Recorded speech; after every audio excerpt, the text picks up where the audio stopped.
wasn't that good, was it? It wasn't. It didn't have much of an impact in the game. It does look like, oh, last second swap that to Tarek. Last second swap that to Tarek. So I was getting excited for a second, but it's usually Edward that does all the trolling instead. They're going to move that one away. And yeah, Garen, we have seen it once. It was Samus from Giants who ran it. He did okay, but didn't really offer much in the way of teamfight presence. Every time he tried to get his ultimate down, it was just blocked by Kale ultimate. I think it was against Fnatic, if I remember. And it just didn't have the impact that they needed. Candy Panda sitting on Elise right now, so they still haven't picked the AD carry, and they still haven't picked their solo top. Yeah, and that Elise definitely a very viable option in this one. I mean, we've seen how strong Kevin's, just generally how strong Kevin has been, number one. But we know that he can play a big variety in his top lane. There's a Kog'Maw as well. Obviously, they need to pick up that AD carry. That's going to come in this round of the picks. It's going to be interesting if they do take Kog'Maw instead of somebody like an Ezreal or a Caitlyn, because with Zinzao and with Kha'Zix, that's two divers already that are going to be jumping on top of you, and there's no escape from Kog, so it has been locked in. SK are feeling fairly brave with their pick right now. I don't know how this is going to play out. We've seen Darius being used by Kevin time and time again, but Renekton is still available, and that's exactly what it is sitting on right now. With knowing that you're going to be coming up against a Darius, I think Darian will know what he's in for. And it's a matchup that can go either way. We'll see who he does decide to lock in, but I think Darian's Renekton has been terrifying, the entirety of the last 2 or 3 months, and it wouldn't surprise me if they lock that in. Yeah, same from my side as well. I mean, Tarek not going to be as easy to get those kills for Edward this time around. Obviously not going to have that, but the fact that they can lock someone down so quickly in that early level misfortune aggression, especially if you're at level 2, before the AD carry in that lane, if they end up, obviously, in dual lane versus dual lane, that can be pretty terrifying. I'm very scared for Candy Panda in this matchup. The amount of pressure that Renekton, Zinzao, and Kha'Zix is going to be putting onto him and Sona in that back line, it's very, very scary. Darius and Vi, they don't offer a lot of protection in that sort of protect the Cog comp, something that we've seen from CLG NA, and they ran an Alistar, they ran a Cho'Gath, and it was just all of those knockbacks, knockups. I think they had an Orianna in there as well for a shield, the movement speed, etc. And this isn't that sort of composition. So if SK fall behind against this hyper-aggressive dive combo, and I mean, that's a dive trio, it's not even dive buddies, they're going to be in a difficult position. Yeah, and obviously, Gambit are looking hot right now. 7-game win streak they have at this point, which is now for SK to take away at this stage. I mean, this is the first time that they've met up, so one of those top half of the table, big clashes, I would say here, that we're seeing for the first time in this one. And that on your screen, of course, will be Alex, as we mentioned earlier on, feeling a little bit ill today, so hopefully that's not going to affect him. Seems as, as concentrated as ever, I think we can safely say. I think his focus is on the game right now. He knows his job, he knows what he's got to do, and the job ahead of him. And I think the fact that they've got a fairly squishy enemy lineup ahead of, in front of them, it actually bodes well for the Gambit gaming composition. I like some of the pressure they can have in the early game. If they do get ahead, they may be able to hold it because they've got such great assassination and dive potential. But if they don't get ahead, the amount of damage that Cassidy and Cog are going to be putting down and the tankiness that Kevin builds when he builds his Darius is going to be very difficult to overcome. So what do we think here then at level 1? Quick shot. Are we going to see any action? I'm not 100% sure, and if we do see any action, it would come out of Gambit because they've got that dazzle from Tarek. It's, guaranteed stun. You can follow it up with the W from Renekton, the Ruthless Predator. That'll be, you can chain the CC together. So if they catch somebody, they could set it up. But neither team has an incredibly powerful level 1, so you can just see some defensive wards and players almost playing vision wards themselves. What we do see, though, is a lane swap. Darian has moved towards that bottom lane with his Renekton, and they've sent Diamond Prox and Edward, Genja and Edward towards the top lane. So it's going to be, mirrored 2v1 for both teams. Let's have a look at some of the starting items here, because that's another great thing about Season 3 is we are seeing a lot more variety in the starting items. It's not the standard stuff that we saw back in Season 2. And again, we are seeing Kevin starting with that red elixir, which is time and time again proved a massive deal in these early levels. Yeah, it's so true. At level 1, between 120 and 230 odd hit points is based on your level. What you get back instantly. It just gives you that HP because it's added to your total health. It's not affected by healing reduction or anything like that. That's a very, very powerful get out of jail free card. Kevin is just camping out in this top lane. He's going to be going against Taric and Misfortune. So what you're going to end up seeing is a lot of damage coming down in bursts. They'll dazzle, shatter, take some auto attacks, and then immediately, back away. So we'll see who can last hit better under the towers. What I'm interested about here is Ocelot's opening buy. 2 wards and 9 potions. He is terrified about this early game. He does not want Diamond jumping onto him and picking up any early kills. We see that SK trying to get a bit of an edge with that bottom lane. Obviously picking up the golems there right at the start. Hercubot going to be doing the blue buff, getting a little bit of a helping hand as well there from Darius, and we see Diamond having the same from Darian over on the other side of the map by the blue. And this is something that we see out of this Renekton 2 versus 1 lane, getting out of the wolf. Sometimes they'll even, donate a blue buff away. What I'm interested to see is if SK decide to go for the 3.5-minute gank. They did it in their very first game on Friday with the Jarvan Taric combo and managed to pick up first blood. When we spoke to Ocelot about it, it wasn't actually part of the game plan. It wasn't written in, hey, we're going to do it. They just seen the opportunity and they, went in for the commitment. And Vi is a very, very good early game jungler. Edward just completely zoning Kevin out right now. And we see already the pressure coming down from Alex. Ocelot going to silence him, but to be honest, the auto attacks are enough at this point to force Ocelot to already start drinking down those potions. As we mentioned, going 9 pots to wards at the start of this game. We'll see how that one all works out for him going forward. But Alex Ich, we know how strong his Kha'Zix is, but maybe a bit of overconfidence could cost him. Hercubot just coming around the side there, realizing no, he can't get in. Yeah, Ocelot still hasn't put any wards down. He has both of them in his inventory, and if he had one down in that top bush, he would have known that Diamond Prox was around. This time, though, he is going to be okay. He's using that Q just to farm, and it's something you never really want to do as a Kassadin, purely because it's so mana intensive and it's very, very difficult to deal, to continue farming in that way. And we see Diamond actually inside of the SK jungle, and it looks like he's going to come around here for the gang onto Ocelot from this backside. What are they going to do with this one? Ocelot forced to flash. Diamond will flash in. Here comes Alex as well. First blood Gambit. Yeah, level 4 tower dive at 3.5 minutes. It was the early gank we were talking about, but it was not the lane that we were talking about. And it went onto the best character possible, onto Kha'Zix. If he can get into a position where he can assassinate Kassadin, it's just going to be such an easy lane for him. You can see Diamond Proc still wants more blood, though, because he's moving to the top lane. Yep, Kevin probably should just back away from this one. Diamond is going to start to get involved here. That's going to force Kevin completely out of lane. Diamond actually going to push in here, keep that damage coming in. I mean, he's got the double buff as well, which means that Kevin already will have a few problems with it. Edward is coming down there as well, but that's freed up a lot of time to put damage down onto this turret. Diamond actually just about getting out of range. Edward still hanging by that tribush. He might end up getting caught out here. Hercubot going to be coming in from the side. There is a stun. Hercubot actually will just vault breaker away. Yeah, exactly. Doesn't, ends up dissipating that action. Talking about the damage that was going down in the top lane, we see out of Genja, he's running 17 armor penetration and then 8%, and he's also got 6% lifesteal. So he's running those lifesteal quintessences, which we've seen him doing yesterday. And on his on his Misfortune, he was building Avarice Blade very early and followed that up with 2 Bloodthirsters. So we'll see if he decides to go for that super defensive build, which is how we've coined it. Well, he has to support Edward after all, so why not? Although I'm not sure he can carry so well with that Taric. I must admit, you mentioned earlier it's a little bit more difficult to kill steal with Taric. If you time your shatter correctly and use it at the end of a fight instead of a beginning, you can actually kill secure relatively easily. But Candy Pan are going to pick up the first tower of the game, 5.5 minutes.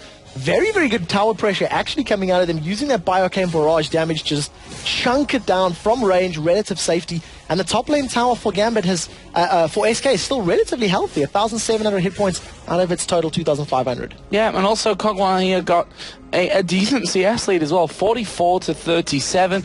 The one place that I'm really fearing for SK at this stage is that middle lane. Kassadin obviously went down Ocelot for that first blood, but not just that, he's 23 CS behind at this such an early stage, 6 minutes in. I mean, it's never easy to farm with Kassadin in a lane like that anyway, but that could be bad news as SK here, 6 minutes, 10 seconds in, are already doing the Dragon with Hercubot and Nif, and I tell you what, Gambit have got absolutely no idea that this is going down. They have no wards, they have no vision, SK just pulling off a very, very good play here in the early game. They have timing for when it's going to respawn. They get that gold advantage on top of the tower advantage to help make up the loss of CS, because not only is their mid lane 30 CS behind, their top lane is 15 CS behind. And you've got to be a bit scared about that engagement, because Renekton, without farm and items, still can deal damage and is tanky because of his ultimate. He just turns that on, gets a massive chunk of HP, and deals a surprising amount of magic damage over time. Darius, on the other hand, if he is unable to get those dunks in concession, he's not super tanky. He can go down relatively quickly because his HP pool and his defensive stats just aren't going to be there.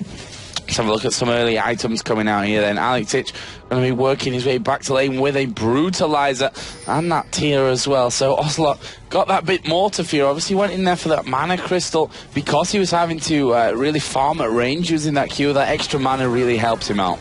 And there's something that's going to definitely trigger some alarm bells here for Gambit. You can see a Giant's Belt has been picked up by Kevin. He only has 7 CS on the board. So Gambit going to start going, well, we've lost a tower, but a tower plus 7 CS and passive gold gain, that doesn't equal Giant's Belt. You know, it just looks a bit funny. So we'll see if they are going to, move around, get vision on that dragon and realize that it has been taken. They have still yet to ward it up. But at the moment, this early lane farming, Gambit are definitely ahead, because even without the tower and the Drake, they are actually ahead 300 gold. Yeah, that's a bit of a crazy situation to be in.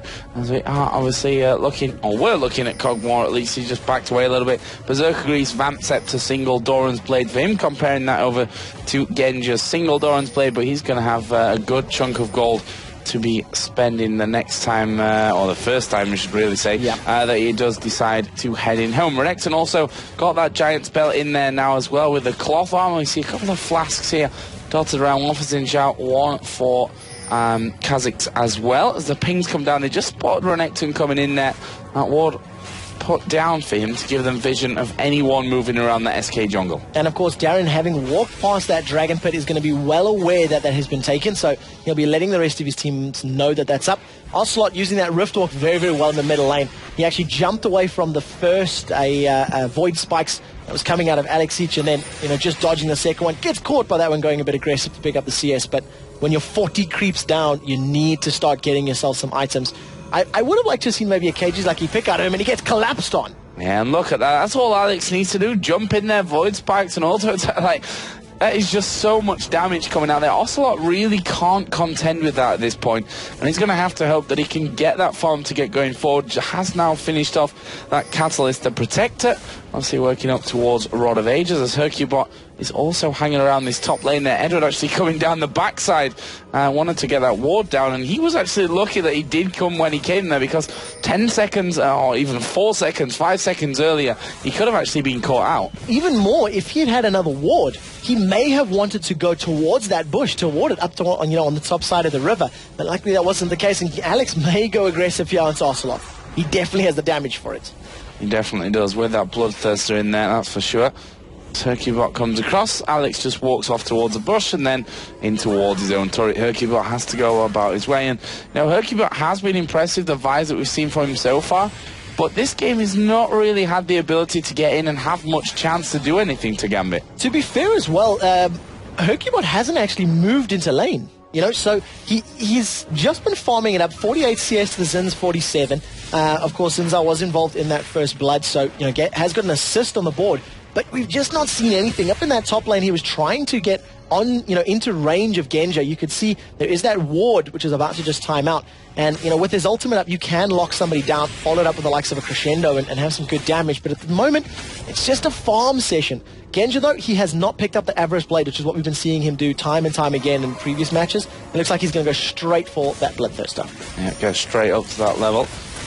What are we going to see at this top lane? Hercubot is waiting. Diamond actually waiting here in the middle. So we are going to see Alex dive in on towards Ocelot. And he can't do anything to survive that one. Rift walking away. Actually did get hit by the Ignite. That's what the final ticks were to get the kill. But Alex is bossing this middle lane. Yeah, completely. 62 CS to 108. His tier has, slowly started to stack up. 4,200 gold is the total earnings for Alexic compared to the 3,000 for Ocelot's Cassidy. He stuck around in that lane for way too long, though, because he was very, very low on HP. He was just sticking to try to get some more CS and experience, and ended up costing him yet another day. Hello? Middle turret?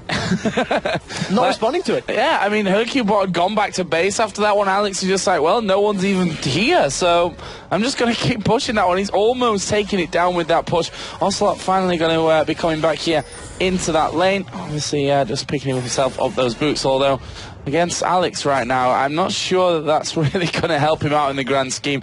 Darius just getting the big workings of the Sunfire Cape there with that chain vest and the Giant's belt from earlier on. 12 minutes into the game, and SK haven't really done much. They had a very, very good play on the Dragon at 6 minutes. It has just respawned or will be in about 10 seconds time. But other than that, they haven't really tried to make ganks. They haven't really tried to make plays, and they're just falling further and further and further behind. The middle lane tower is a perfect example of it. Alex was left alone for a minute and a half, just bashing away on that tower. So they're going to need to make, step it up a little bit more, put some more pressure on the map and their opponents if they want to pull themselves back into this matchup. 15.1k to 17.3k. It's a very, very slow start on Super Weekend Sunday. But for the time being, Gambit, relatively happy. Yeah, Dragon is there, as we see Edward actually going with the pink ward. He's going to clear out the SK vision and let him take it once, but, well, you can't fool Gambit twice, that's for sure. They're going to be in there with that timing down.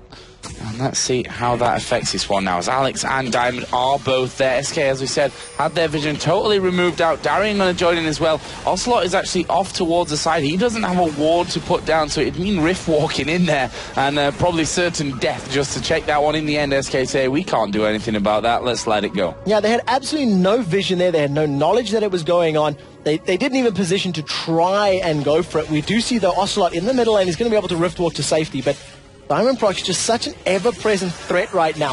If he jumps onto you with that charge of his E, the slow is there, and the burst from Alexic with his Brutalizer, Vamp Scepter, I think he could pretty much one-shot Ocelot if the two of them got their full combo down. Yeah, and that's the thing. If he can get that knock-up in there, that's sure death. Which, Ocelot might not even get out of it. Alex is going to dive in there once again. Reduced to just a third of his HP. Alex going to walk in and say, oh, there's the turret finisher that I was looking for. Hercubot came into the side, but he can't 1v1 him. No, decided against it entirely. He immediately went, oh, no, hang on. Not only is there a 2-level deficit, just the void spikes alone are hitting so hard. Alex is going to go up to the top lane, though, because you can see a big engagement going down. Yeah, Crescendo coming in. Candy Panda is going very, very low from this one. He will flash away, but Nif's not going to be able to escape that. Genji getting the Dazzle KO. Just almost secured the kill there. Here comes Kha'Zix jumping over the wall, and he jumps back away. No problem. In and out like a flash. Level 11 in that mid lane with 140 CS to a level 9 Ocelot. He's just hit level 10 with only 90 CS. Kha'Zix is an absolute terror. He's going to jump onto Ocelot here, and she gets silenced up, so he can't get that taste of fear out. Yeah, and there's not a lot that Ocelot can really do about that one, to be honest. I mean, he's got the flask in there as well. He's got that Vamp Scepter as well, so it's like, well, you've damaged me, but those creeps are coming my way, and I'm full HP again. And he just keeps going back, doing the same again, pushing out, as we are going to see Kevin here getting stunned up by Darian in this bottom lane. And the Apprehend missed. Yeah. The Apprehend completely missed it, like point-blank range. You cannot afford to do that, but a flash from Diamond Proc is afraid of being jumped on by 3 members of SK Gaming. And look at this, Alex is sniffing around here in the jungle, trying to catch someone out. And, well, Sona's the last person that can be getting caught out here, because Alex really will just blow her off the face of the map without any second thoughts of that one. Let's have a look at the CS here between Darian and Kevin, because they've been 1v1 in this lane for a good while now. 121 to 79 CS. That's 3.7 thousand gold to 4.7. Middle lane, 171 to 98 as the silence comes in as Alexic jumps away. He is 6.6 to 4,000 gold in the lead. It's just massive right now for Gambit, every single bit of it. Yeah, a 6,000 gold lead at 15 minutes. I mean, the numbers are just immense, and Candy Panda might find himself in trouble. Yeah, got to get stunned down here. How's he going to be able to escape from Alexic? The answer is he's not going to be able to escape from Alexic, who jumps away over the top of the wall. Diamond actually, Edward managing to almost dodge all the damage coming out there of Cogmore anyway, and that will be a 4-0 Alexic. racking them up like nobody's business. Alex is on a rampage right now. We've seen him using Kha'Zix yesterday and doing the exact same thing, just diving everywhere, picking up kill after kill after kill. He's now completed his Bloodthirster as Darian has just been left completely unattended in this bottom lane turret. He continues to bash it away, and we'll have a look at the HP very soon. And he gets the turret as well. 3 turrets to 1. Gambit is just, they're being left alone to do what they want, and, you know, they take the kills they want, they take the towers they want. See hero, kill hero, see tower, take tower. That was a great impression. Great impression for that one. I won't do that again, my bad. Thanks for that. Yeah, but as you said, it almost looks as if SK aren't really involved in this game. Like they seem to be a bit of a non-starter right now. They're kind of like the three-legged horse in this horse race right now. They're just not involved in it whatsoever. No, not at all. Edward has just gone double GP10, just trying to save up as much cash as he can. And we see, look at the damage onto Candy Panda. Yeah, there comes a crescendo. They're going to try and finish off him here as the assault and battery comes down onto Alex Ich, but he turns around, tries to take out Candy Panda. They finally kill Alex Ich, but not before he's almost killed 2 of them all alone. Had to use absolutely everything. Their cleanse came out of Candy Panda, crescendo to lock him down. Assault and battery from Hercubot, but very, very important is he did go down. Hercubot's the one that picked up the gold, and Ocelot maybe a little bit out of position. Yeah, but Diamond exactly not perfect either, as Hercubot going to come around the side. They are going to go in. Knockup comes around as Misfortune comes in from the side. Bullet time goes down. He actually gets exhausted as well. Going to miss. They're not going to be able to get any kills just yet, but they're going to keep chasing here as the stun comes onto Hercubot. Kevin runs back around. Ocelot jumps back in. That could mean a sticky end for Ocelot, but Kenja decides not to follow up. This is a good fight for SK Gaming. They caught Gambit out of position because we are still extremely early in this game. At 18 minutes, Gambit are roaming around. Ocelot just stepped on a ward. He gets caught by Coldamik. The Ignite is down. Ocelot's HP bar is dropping. Will the Ignite get him, though? He just survives with 20 health. 20 HP. Yeah, and luckily he was actually watching what was going on there as he was going back, because, well, if he'd have had the shop open, not that he's got much money to spend, by the way, the way that this one's going, but if he'd have had the shop open there, that would have been sure death. And really nice ward placement to start that one off. But here we see Gambit starting to take away those jungle creeps. We are going to see the teleport coming down. The ward that was there, stopping that one from happening. And actually, he's going to cancel the teleport, and Darian's like, well, fancy that, I'll come in and we'll have you blue. Yeah, exactly. They're going to just steal this one away. Oh, nice. I think he smites still up. Yeah, he does manage to smite still. It was Hercubot that actually got the killing spree bonus from Alex Ich, so he had that extra 500 gold to spend on his last time back. It looks like Gambit have started an extremely early Baron. It's only been alive for 4 minutes, and this might be the earliest Baron in EU LCS.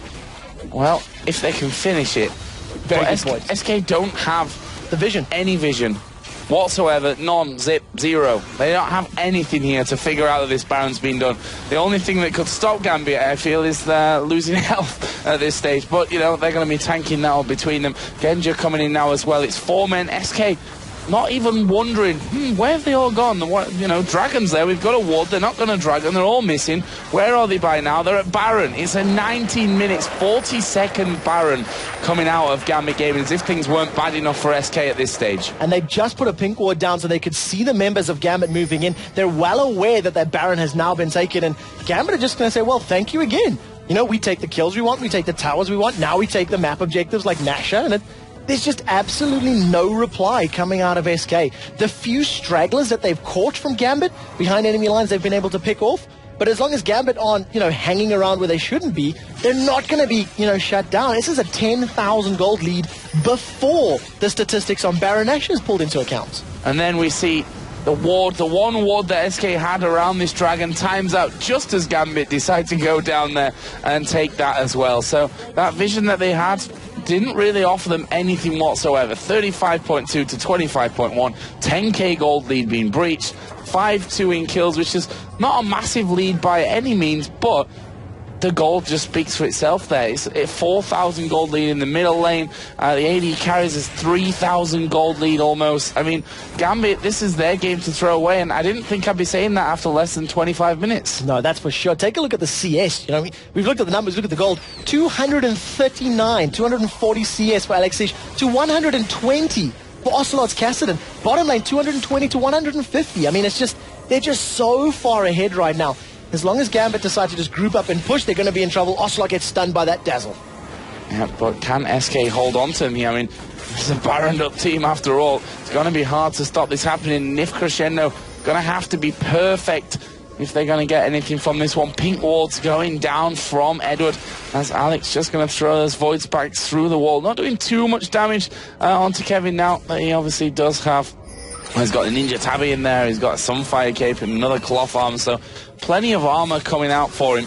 But will they be able to keep going? There was another pink ward down by Edward as they keep just chipping away on this turret. Candy Pan, you can see, is starting to hurt a little bit, but Misfortune hurts a lot more with that Bloodthirst, the Last Whisper combo, compared to not really anything finished here for Candy Panda. No, absolutely nothing. He's trying to work towards that Infinity Edge, but he simply does not have it completed yet. And at 22 minutes, not having a major BF sword item completed, it's absolutely terrifying for your AD carry. Alex is just going forward and trying to zone up, but the fight has started. Yeah, Kevin's going to get blown up in this one. He's going to get finished off here. Surely actually survived a little bit longer than they expected as Alex jumps in once again. Flashes coming left, right, and centre, but Alex will get the kill. Jumps out of that one. Kassadin will actually rift walk away towards safety, but they're going to lose an inhib turret. That was a 3 for 0. He hardly even saw Nif because he got blown up that fast as they get the stunning on towards Ocelot. They dive right on top of him. Genja on the killing spree. They go back towards the inhibitor, and they could probably finish this game off right here, right now. The minions starting to come in. Looks like they want to go towards top. No, they're not. They're going to go for the finisher here. First Nexus turret is going to be going down. Diamond finishes that one off. Nif and Hercubot come back alive from that fountain. Second Nexus turret goes down. They have to do something right now if they're to save this game from ending at this point, and it is going to be Hercubot going in. Diamonds is actually hammering away as Darian tries to zone them out. Kevin moving in. Edward gets pulled in towards them. They're not hitting the Nexus, and actually Gambit going to be forced to run away from this one. Darian will flash away. Alex jumps out, and they hold on just about. 9-2. They have no turrets left on the Nexus. Gambit are just so insanely strong and powerful right now. The damage they put down is huge. The HP they have is huge. There's simply nothing that SK can do because they're not farmed enough. They don't have enough CS. Alex wants more blood. He's waiting behind enemy lines, but they know he's there. That was nicely done here. He's going to jump away from that one. And guess what? He manages to escape as Genja getting very cocky around the side, taking Candy Panda almost to death. Candy Panda has to back right off from that one, and SK are all going to have to go back to base. Absolutely zero damage coming down there from the members of SK Gaming, and another apprehend misses from Kevin. We've seen it again, in the bottom lane he didn't land it, in the jungle there he didn't land it, and he's going to need to rely on that initiation to actually get somebody killed. We see that Candy Panda is going to move back and hasn't spent the casualty zone just yet to finish that IE. But with the super creeps coming into the mid lane, it's going to allow them to at least farm up some more CS because the super minions will be there. It'll be in their lane the entire time. I think it's too far back, though. I think they're too far down to do anything to pull us back. Gambit have just got to pick the right time to jump in there and finish this. Right now, Alex is 130 CS ahead of Ocelot at 263 to 132, 5-1-1 in kills. Bloodthirster, Warmogs, Brutalizer, second Giant's Belt coming out there. You just can't kill this guy. He can kill you. Gambit Gaming with the hot streak, and everyone's heard about the belt. There was an amazing comment yesterday on Reddit, which I have to quote. It should be renamed to the Gambit belt, not the Giant's Belt. And with Darian 102, the rest of the team in such a power position, I think we can donate that for this match. Yeah, when Darian's like, all right, I've got Warmogs, what do I need next, guys? 2 Giants Belts. Why not? All the health's coming out. But Gambit here still putting that pressure down. Baron is going to be up in 1 minute and 20 seconds as Alex again throws those void spikes over the wall. But Gambit are actually moving in down that middle lane right now. We finally got that Infinity Edge out for Cogmore, but is it going to be enough to do anything for them as they dive in towards Nif? Good crescendo. Actually will land onto 3 of them, but it's going to be defensive because SK are trying to run away. Alex is finally going to get out of the exhaust. Comes in, bullet time comes across. Kill coming out for Alex. Kill for Genja. They're going to turn around. They're going to be focusing in on that Nexus. Kevin, Ocelot, and Hercubot to try and save the day, but against 5 from Gambit, surely they'll be able to finish this one off. Lin Zhao going at it. They turn around, focusing on Kevin. He gets blown to pieces, and there is the Nexus going down, and Gambit going to take down SK Gaming. All too easy for Gambit. They got a lead early, and it was exactly what we said. The leaps, the dives, the chasing, time and time again. They simply shut down the members of SK. Gambit, I think they have a flawless weekend this weekend, and they are looking terrifying. They certainly are. Ocelot not going to have to dye his hair this time around. I wonder what was in that book there for this game against Gambit, because it certainly didn't work out for them this time around. But that's enough from us here at the commentary desk. We'll be back a little bit later on, but for now, we're going to go over to Demon, Jason, and Aranea to break down the match.